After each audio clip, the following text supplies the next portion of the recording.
What's up, guys? Orcus here, and today we have another video. Finally, I get to talk about the NASCAR race. I know it's been a couple days since it happened, but I've been kind of busy with work and other stuff, so I made a video yesterday. Didn't really have time to make another one, and then by the time I got back from work, I was it's a rough life out here. It's not really a rough life, but it's been a little hard to make videos as of recently. But I finally get to do it this morning before I get to go to work again. So we have the Michigan race, and forgive me, I might not remember everything that happened. I might not talk about everything because obviously it's been a couple of days since the race happened, but I think I have a pretty good recollection of a good amount of stuff that happened. So Michigan, obviously originally supposed to start on Sunday, but of course the rain came in and rained it out. So we were able to get one stage in. On Sunday, we were able to race one stage on Sunday, but after that stage, it was postponed till Monday. So I'm pretty sure it started at 10 a.m. my time on Mondays, and I was able to watch the race. So from stage 2 to the end of the race happened on Monday. I'm pretty sure in stage 1, if correct me if I'm wrong, but either Bubba Wallace won it or it was Ryan Blaney who won the first stage. The first stage, honestly, was still pretty interesting. We saw Hamlin and Larson, going for the lead. And then as they were side by side, Bubba Wallace just rushed right past them. And he said later, it's like they were going 25 miles an hour slower than he was.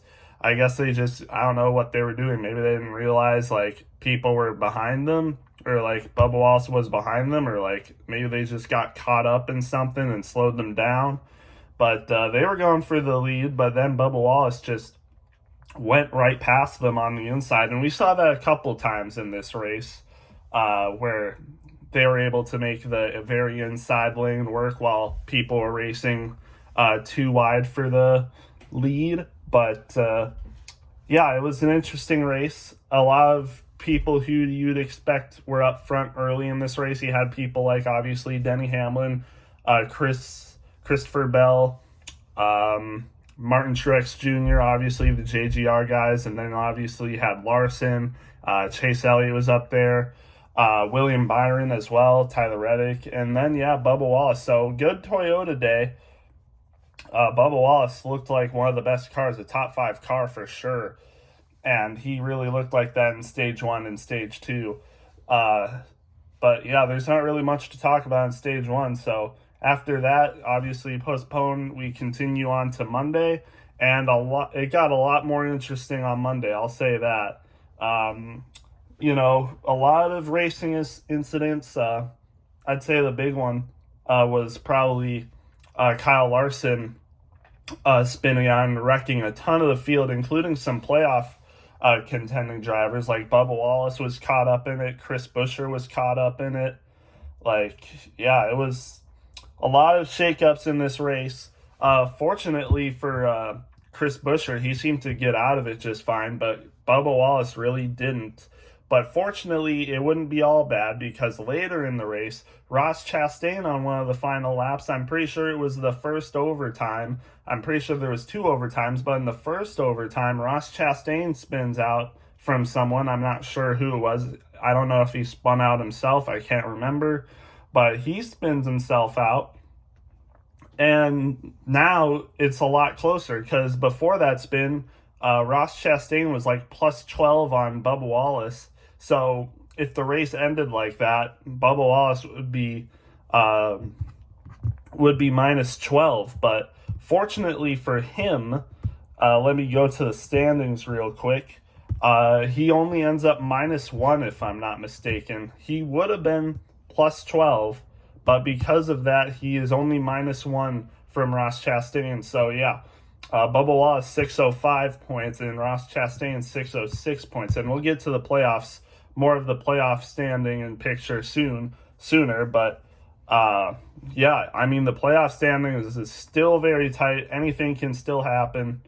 Yeah, just a crazy day. And also, it would have been, I would say Martin Truex is still fine, but he did, he did spin. What brought out the overtime was Martin Truex spinning, or not spinning. I think he just got into the wall, and yeah, he was having a good day. He was like top 5 or 6, if I'm not mistaken, and he just spins. I mean, it's been an unlucky like second half of the year for Martin Truex Jr. I mean, if he raced as good as he did in the first half of the season, he would be way past, in on points. Like he would have already been locked into the playoffs.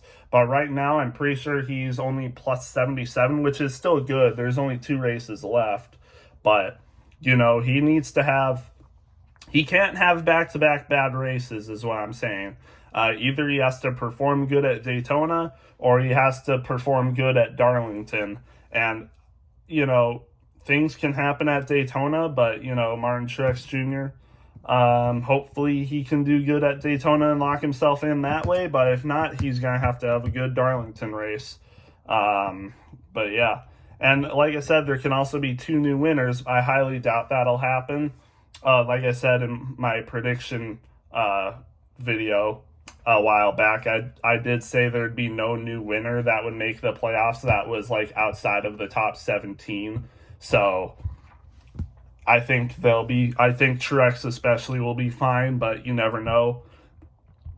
With Daytona, almost anyone can win. So yeah. But back to the race.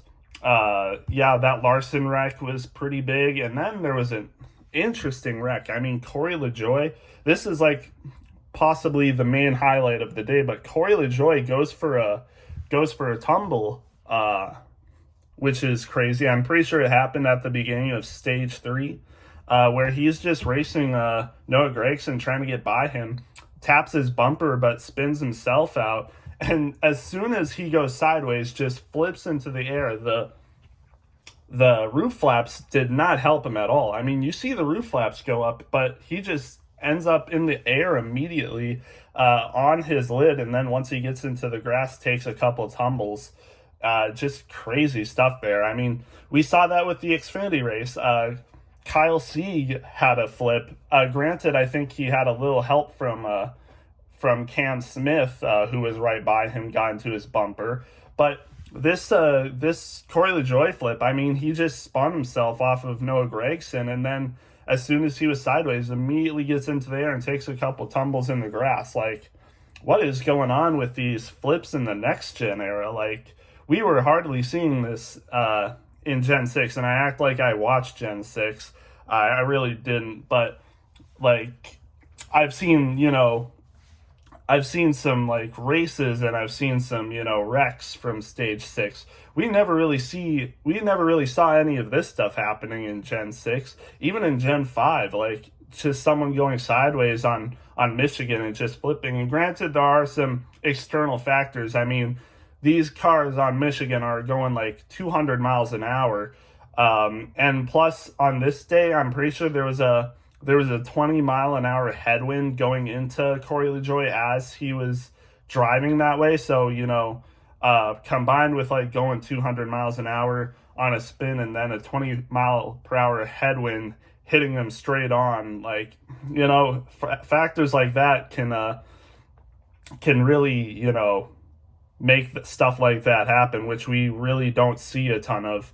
Especially on non-super speedways. We kind of saw the same thing with Ryan Preece last year, but it took a while for him to flip it. He didn't flip immediately. It seemed like as soon as he got off the road and like maybe some of the aero, wind with the grass caught up with him as soon as that happened. Maybe that's why Ryan Preece flipped there, but it wasn't like Corey LaJoie's flip for sure. That's just weird stuff there. And NASCAR has looked into that already. I'm pretty sure they made a video about it. I haven't watched that video yet, but I was going to after making this video. So I'll see what they have to say about it. But yeah, that was just a crazy thing that happened. But again, going into stage 3, it seemed like we had the concrete people for the win. Tyler Reddick, William Byron, Chris Buescher, even Chase Elliott, Martin Truex Jr. They were all in the race for the win, it seemed like. And Tyler Reddick was, later in stage 3, Tyler Reddick was clear cut the favorite. He was winning by like over a second. He looked poised to win the race.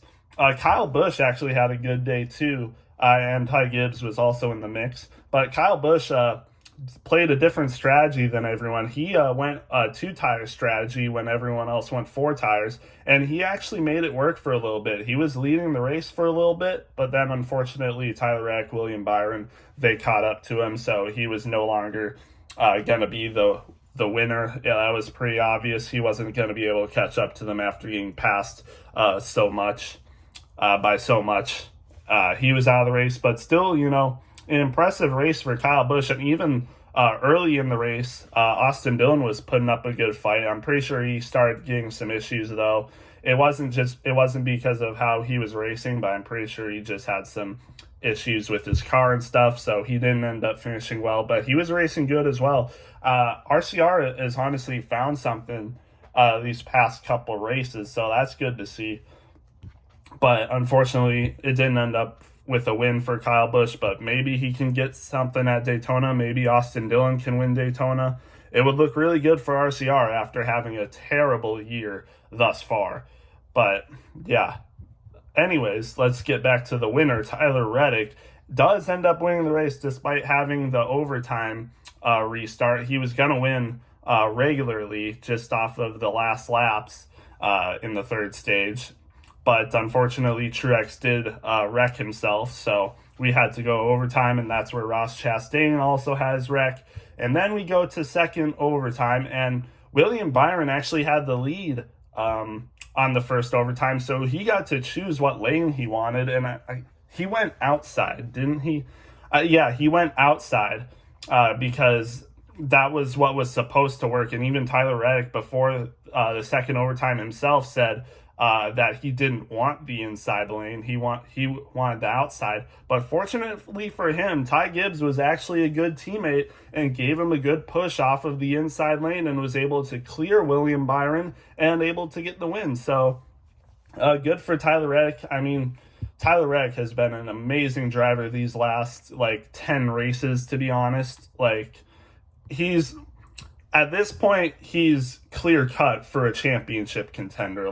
If you don't have him in your final 4, I don't know what you're doing, because Tyler Reddick has been the best driver, for a long time. Tyler Reddick has been the best driver for a long time, in my opinion. I know people, he hasn't had the finishes he's wanted. I mean, the only win he had was Talladega, and that was kind of a fluky win because, McDowell crashed himself into Brad Keselowski, and then Tyler Reddick was able to squeeze by and get the win. So that was his only win. But if you look past that win, I mean, he's had some amazing finishes and just races that didn't go his way. Still finishing good, but just wasn't able to get the win. But now he finally gets the win he deserves, and he definitely deserved to win this race here. So good for him.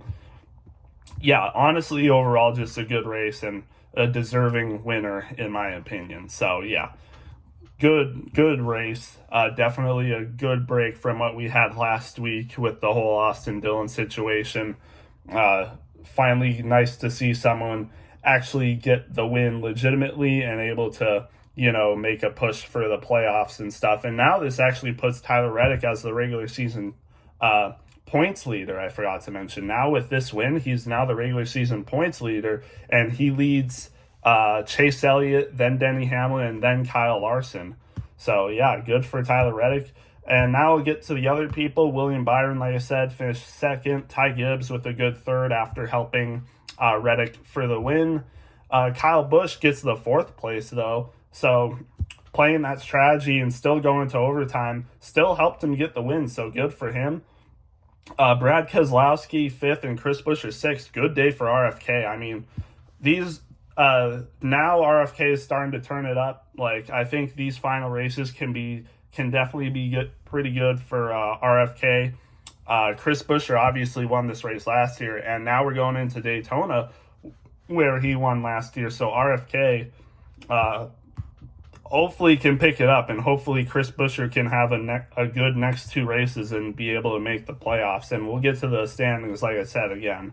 But yeah, Zane Smith actually finishes 7th, and his teammate Hocevar finishes 10th. So even though their teammate Corey LaJoie didn't have a good race by any means, his teammates finished both in the top 10. That's a good race for Spire, and I think I saw a stat line that 2 Spire cars haven't finished in the top 10 since like 2021 or something. So, even though Spire has been having to get rid of LaJoie, Spire's been looking good. So, I mean, let's see what the future holds for Spire. They get McDowell next year, and we'll see what they do with the 7 car. Maybe Zane Smith comes back for that one, or maybe someone like Justin Haley gets that. There's been rumors that Justin Haley will drive the 7, but I think it looks good for Spire for these coming years, so we'll just have to wait and see. Daniel Suarez, also good race here, top 8th place. Just played the race well. I think he also ran a different strategy than other people, so good race for him. Denny Hamlin, 9th, and like I said, Hocevar gets 10th. And then you got Ryan Preece in 11th and Noah Gragson in 12th. So the cautions and overtime restarts, I think, really helped out a lot of people, and that would include Ryan Preece and Noah Gragson. It will also really helped out people like Zane Smith, Suarez, and Hocevar. Otherwise, I don't think they would have finished top 10. Hocevar actually might have finished top 10 anyway. He was running good before those cautions. But especially people like Ryan Preece, Noah Gragson in 12th, Ricky Stenhouse even in 13th, and Harrison Burton in 14th. So I think it just worked out for a lot of people like these. Good races for them. Unfortunately, we know Harrison Burton won't be back in the Cup Series next year possibly, but we'll just have to wait and see what happens. Chase Elliott was running in the top 10, but unfortunately an instance with Ryan Blaney happened, and Chase Elliott finishes 15th and Ryan Blaney finishes 18th. Ryan Blaney was also running really good this whole race, but unfortunately that last lap incident on the second overtime restart between him and Elliott makes them finish 15th and 18th. And other than that, it's just kind of, boring. Justin Haley finishes 20th and Cody Ware finishes 21st. I'm pretty sure Cody Ware got stage points this race, so that was interesting. But Rick Ware, not a bad finish for the 2 cars. Martin Truex Jr. finishes 24th. Unfortunate for him. He was running good, would have had top 10, but Martin Truex Jr., honestly, other than Kyle Busch, I think Martin Truex Jr. has been one of the most unluckiest drivers this year. He's still in a good playoff spot right now, but I mean, he could have been performing so much better, and it's just unfortunate to see him like this. Hopefully he can pick it up, and I still think there's a chance Martin Truex Jr. can make the Elite 8 at least this year, but we'll just have to wait and see. I mean, the competition isn't that bad this year, to be honest, for the playoffs. I mean, you got people like Austin Cindric and Daniel Suarez in the playoffs. I know they can make good, there's a possibility they can make good runs, especially when they have Atlanta in the first round. So we'll just have to wait and see, though. Ross Chastain, like I said, finishes 25th. Unfortunate because he was also running good. Almost, if not a top 10 car, but unfortunately the finish doesn't prove that. Also, Bubba Wallace Jr. didn't finish good, even though he had like a top 5 car finish. It's 26, so that's actually kind of funny. So the cut line is +1. Ross Chastain, because he got 25th, is +1 ahead of Bubba Wallace, and Bubba Wallace finishes right behind him in 26. So if Bubba Wallace finished 25th and Ross Chastain 26th, it would be like even between the two, but it's only +1 now, so that's kind of funny. Alex Bowman, 27th, just not a good race for him. He was involved in I think he was involved in the Larson wreck. If not, it was a different one, but unfortunate finish for Alex Bowman. He hasn't been performing the best recently, so hopefully he can pick it up. And then we can get to the DNFs. Chase Briscoe finishes 31st. I'm not sure what happened. He had a not good car. There was a moment where he was running in the top 10, but then fell back. and then I'm pretty sure he got in a wreck, so unfortunate for him. Corey LaJoie, obviously the flip, finishes 32nd. Joey Logano was involved in the Larson wreck and DNF'd 33rd. There was also an issue with him earlier in the race with tire issues that also happened with AJ Allmendinger, who also didn't have a good finish. But I think he then got involved with the Larson wreck. And then speaking of Larson, he finishes 34th. Christopher Bell, who had probably the hardest hit with Kyle Larson, finishes 35th, and then Todd Gilliland finishes last in 36th.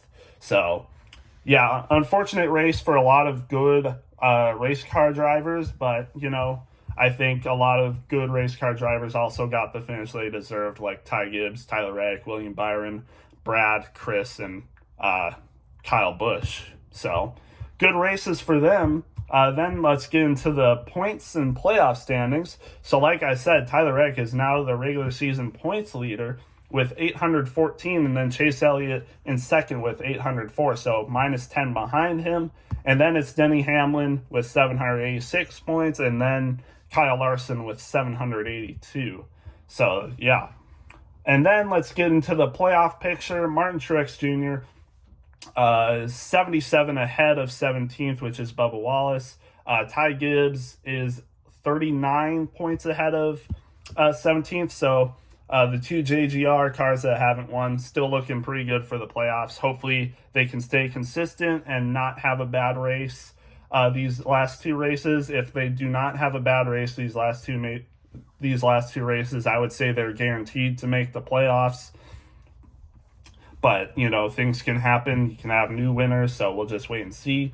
Chris Buescher has 621 points, so he is 16 points ahead of Bubba Wallace. And again, these last two races I think can be really good for Chris Buescher, so hopefully he can lock himself in on these last two races and not have bad races. Hopefully he doesn't crash in Daytona. If that doesn't happen, I think he's good to go. But the race really is between Ross Chastain and Bubba Wallace. Obviously, like I said, Ross Chastain +1 ahead of Bubba Wallace. I still think Bubba Wallace is going to get the final playoff spot ahead of Ross Chastain.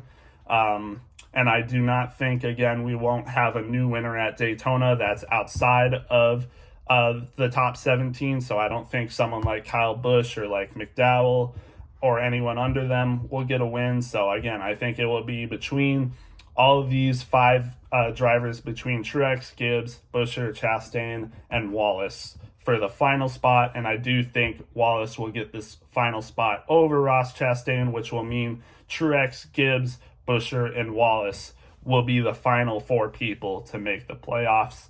That's all I got for this Michigan race. Again, I thought this was a really good race. Other than, the wild stuff that happened, I think the racing was really good. The passing was good. I thought it was good.